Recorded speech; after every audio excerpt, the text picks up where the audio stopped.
Hello guys, welcome back to my channel. आशा करते हैं आप सब अच्छे होंगे, पर मैं अच्छे नहीं हूँ क्योंकि आज है मेरा पेपर और मुझे इस पेपर के बारे में कुछ भी नहीं पता। मुझे मेरे चेहरे पे टेंशन दिख रही होगी थोड़ी थोड़ी। उसके बाद मैं फटाफट चले जाती हूँ मेन रोड पे क्योंकि मेरी फ्रेंड्स वहीं पे वेट कर रही थी। उसने कॉल किया था कि हम लोग आ गए, तुम भी आ जाओ, फिर हम लोग साथ में आ जाते। हम लोग को पहले बहुत लेट हो चुका था क्योंकि हम लोग का एग्ज़ाम 10 बजे से पहले स्टार्ट हो जाता। हम लोग रोज़ ना मतलब टाइम से पहले पहुँच जाते थे। फिर आज हम लोग को बहुत ज़्यादा देर हो चुका था। हम लोग बोलते चलो ऑटो ले लेते जल्दी जल्दी। हम लोग आपस में बातें कर रहे थे। फिर मैं उसको पूछती तूने कुछ पढ़ा? वो बोलता मैंने नहीं पढ़ा। गाइस, आज मेरा एग्ज़ाम जो होने वाला है वो भगवान के भरोसे ही मैं देने के लिए जा रही क्योंकि मुझे तो इसका मतलब चैप्टर तक नाम याद नहीं है। तो गाइस, आप लोग में से कैसे मतलब कौन कौन ऐसे जो बिना पढ़े एग्ज़ाम दिए जाते हैं? और ये तो बस मैं एग्ज़ाम के बाद ही बता सकती हूँ कि मेरा पेपर अच्छा गया या नहीं गया। मुझे तो खुद भरोसा नहीं हो रहा है कैसे जाएगा नहीं जाएगा पता नहीं। मैं पूरे रास्ते यही सोचते हुए जा रही थी। मेरे पास अब टाइम भी नहीं बचा हुआ था कि मैं कुछ पढ़ भी लूँ। और कल भी मेरा एग्ज़ाम था तो मैं सीधे घर आकर सो गया। भगवान जी मिल गए, मैं उनको मतलब उनसे प्रार्थना करी थी भगवान जी बस इस बार बचा लेना जैसे तैसे, अगले बार से पक्का पढ़ के जाऊँगी। और ये ना मेरा हर एग्ज़ाम में ऐसे होता है, मैं हमेशा यही बोलती हूँ मैं अगली बार पढ़ के जाऊँगी। पर घर आने के बाद मैं पता नहीं कौन सी नींद में सो जाती हूँ, बस आराम से सो ही रहूँगी।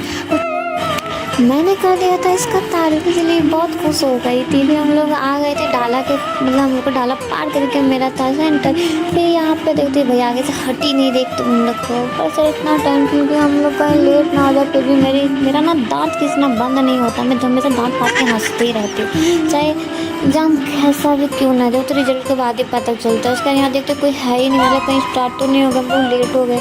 फिर भी अंदर जाके पता चलता है नहीं स्टार्ट होता है तो हम लोग फिर से बाहर आ जाते हैं एक पानी का बोतल लेने के लिए। अंदर जाने के बाद प्यास लगता है, कोई पानी देता भी नहीं है जल्दी। उसके बाद पानी लेके हम लोग अंदर चले जाते हैं क्योंकि हम लोग का एग्जाम अभी स्टार्ट ही होने वाला था थोड़ी देर में। चलो फाइनली एग्ज़ाम ख़त्म हो जाता है, हम लोग बाहर आ जाते। फिर मैं इससे पूछे तुम्हारा एग्ज़ाम कैसा गया? वो बोलती है ठीक ठाक ही गया। बोलते हाँ मेरा भी ठीक ठाक ही। बोलते मेरा हाथ देखो, मेरा हाथ में कितना दर्द हो रहा है। तुम्हारे हाथ में सबके हाथ पे यहाँ पे दर्द हो रहा है लिखते लिखते।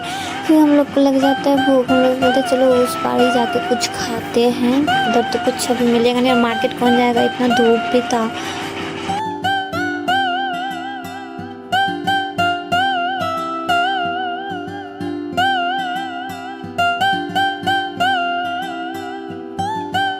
तो जाते जाते ही हमें मिल जाता है रास्ते में एक छोले भटूरे का दुकान। वहाँ हम जाके मुझे कोई इतना हंसी आ रहा था। वहाँ इतने बड़े बड़े टेबल होके मैं उस पर बैठ जाती, बोलती तुम लोग भी इस पर बैठ जाओ। और मैं इतने मेरे छोटे छोटे पैर में उस पर लटक गई। मुझे मतलब ना इतना हंसी। मैं बोली यहीं पे बैठना है क्या? हम लोग को भैया से पूछते बोलते नहीं यहाँ नहीं बैठना अंदर बैठना है।